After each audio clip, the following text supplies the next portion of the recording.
Hey there, tennis fans. I'm Grace Carter, and this is Tennis Now, presented by Tennis Express. Tennis Express, order today, and it ships today.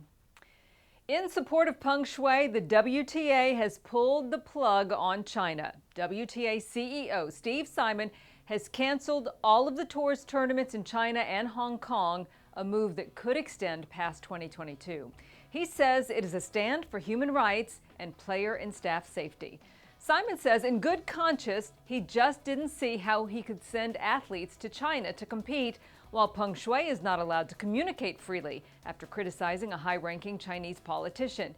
It is a bold and very historic action from the WTA, the first time a sports league has taken such a stand in China. Some argue the ATP and the NBA should do exactly the same.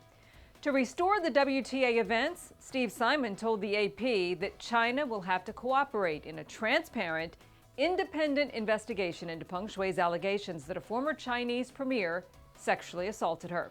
And Simon wants to speak to Shuai, something he hasn't been able to make happen after several tries. This is a very powerful and a very costly move for the WTA. It is estimated about 30% of the tour's revenues come from 10 tournaments in China, which hosts some of the tour's premier events. It's estimated the WTA will lose tens of millions of dollars. But Simon says this is not about money. It's about right and wrong. The treatment of Peng Shuai is wrong, and the WTA says it would not be right to send other players and staff to China. As a recap of how this all started, Peng Shuai posted accusations on social media back on November 2nd. The post was taken down almost immediately. Then Peng went missing for a while. Since then, China's state media has issued images and video of Shuai having dinner and appearing at a local tennis tournament, all designed to prove that she is safe. Then, International Olympic Committee President Thomas Bach conducted a half-hour video call with Shuai, releasing an image of her smiling.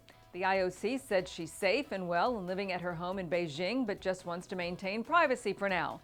Critics say the IOC is covering for China because it doesn't want to unsettle the country just ahead of the 2022 Winter Olympics.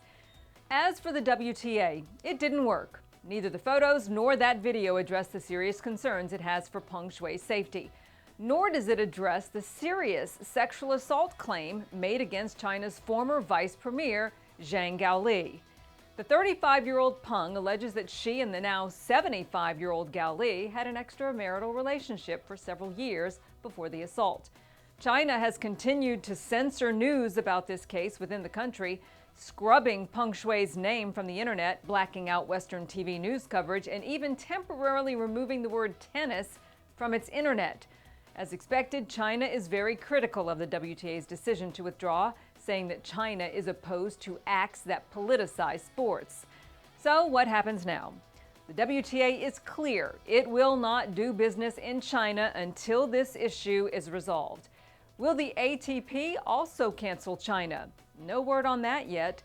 And as for the NBA and Hollywood studios, who both do a lot of business with China, both still enjoy very business-friendly relationships with the country, even in the face of massive human rights violations in China and its policy on neighboring Taiwan.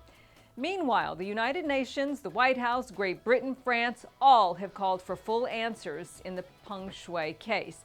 This is a global story that goes way beyond sport. There are suggestions the U.S. and other Western nations will boycott the Winter Olympics in Beijing, which are supposed to start in less than 2 months. In response, China has threatened a possible trade war. Now, this is a very complex story with political and economic implications. Most importantly, though, it's a story about human rights and Peng Shuai's right to safely speak out in her own country. But China doesn't have a good track record where that's concerned. Let's just hope she really is safe. We'll be sure to keep you posted. I'm Grace Carter. Thanks for watching, everybody. See you next time here on Tennis Now.